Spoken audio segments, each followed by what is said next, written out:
अर्धनारीश्वर, मां पार्वती और भगवान शंकर के प्रत्यक्ष रूप की व्याख्या का तीसरा भाग।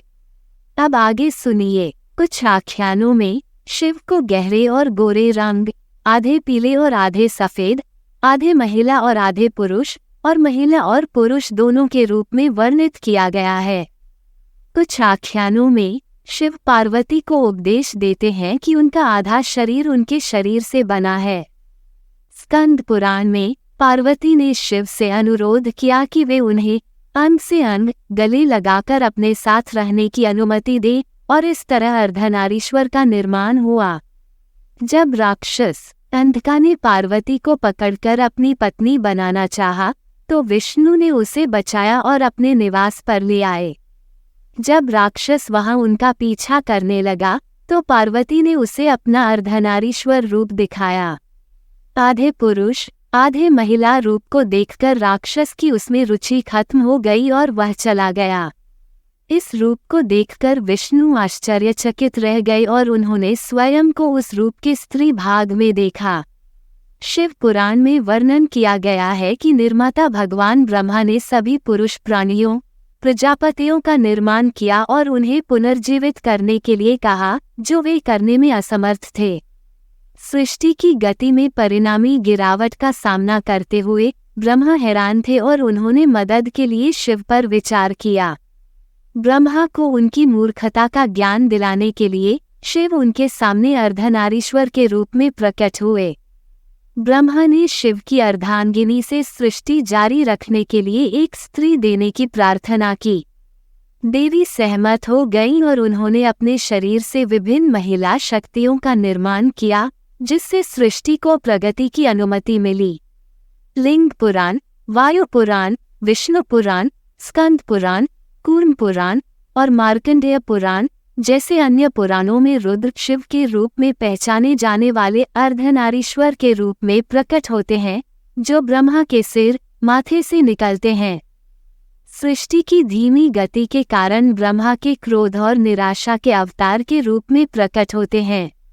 ब्रह्मा ने रुद्र से खुद को विभाजित करने के लिए कहा और रुद्र ने पुरुष और महिला में विभाजित होकर पालन किया। दोनों हिस्सों से 11 रुद्रों और विभिन्न महिला शक्तियों सहित कई प्राणियों का निर्माण हुआ है। कुछ संस्करणों में देवी फिर से शिव के साथ एकजुट हो जाती हैं और शिव की पत्नी बनने के लिए पृथ्वी पर सती के रूप में जन्म लेने का वादा करती हैं। लिंग पुराण में अर्धनारीश्वर रुद्र इतने गर्म है कि ब्रह्मा के माथे से प्रकट होने की प्रक्रिया में वह स्वयं ब्रह्मा को जला देते हैं। अर्धनारीश्वर शिव तब योग के मार्ग द्वारा अपने शरीर से ब्रह्मा और विष्णु का निर्माण करते हैं। युगों के दोहराव चक्र में अर्धनारीश्वर को अतीत की तरह हर रचना की शुरुआत में फिर से प्रकट होने के लिए नियुक्त किया गया है। मत्स्य पुराण में बताया गया है कि कैसे ब्रह्मा पार्वती द्वारा की गई तपस्या से प्रसन्न होकर उन्हें सुनहरे रंग का आशीर्वाद देकर पुरस्कृत करते हैं। यह उसे शिव के लिए और अधिक आकर्षक बनाता है, जिसके बाद वह उनके शरीर के आधे हिस्से के रूप में विलीन हो जाती है। तमिल मंदिर की कथा बताती है कि एक बार देवता और ऋषि शिव के निवास पर एकत्रित हुए। उन्होंने शिव और पार्वती के प्रति सम्मान की प्रार्थना की। हालांकि ऋषि भृंगी ने केवल एक देवता शिव की पूजा करने की कसम खाई थी और उनकी पूजा और परिक्रमा करते समय पार्वती की उपेक्षा की थी। उत्तेजित होकर पार्वती ने भृंगी को उसका सारा मांस और रक्त खोने का श्राप दे दिया, जिससे वह कंकाल में बदल गया। इस रूप में भृंगी सीधे खड़े नहीं हो सकते थे, इसलिए इस दृश्य को देखने वाले दयालु लोगों ने ऋषि को सहारे के लिए तीसरे पैर का आशीर्वाद दिया। चूंकि ऋषि को अपमानित करने का उनका प्रयास विफल हो गया था, पार्वती ने खुद को कठोर तपस्या से दंडित किया, जिससे शिव प्रसन्न हुए और उन्होंने उन्हें अपने साथ एकजुट होने का वरदान दिया, जिससे भृंगी को उनकी और खुद की अर्धनारीश्वर के रूप में पूजा करने के लिए मजबूर होना पड़ा। हालांकि ऋषि ने एक भृंग का रूप धारण कर लिया और केवल नर आधे हिस्से की परिक्रमा करते हुए देवता में एक छेद कर दिया।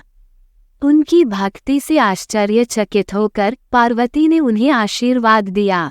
7वीं शताब्दी के शैव नयनार संत अप्पार का उल्लेख है कि पार्वती से विवाह करने के बाद शिव ने उन्हें अपने शरीर के आधे हिस्से में समाहित कर लिया।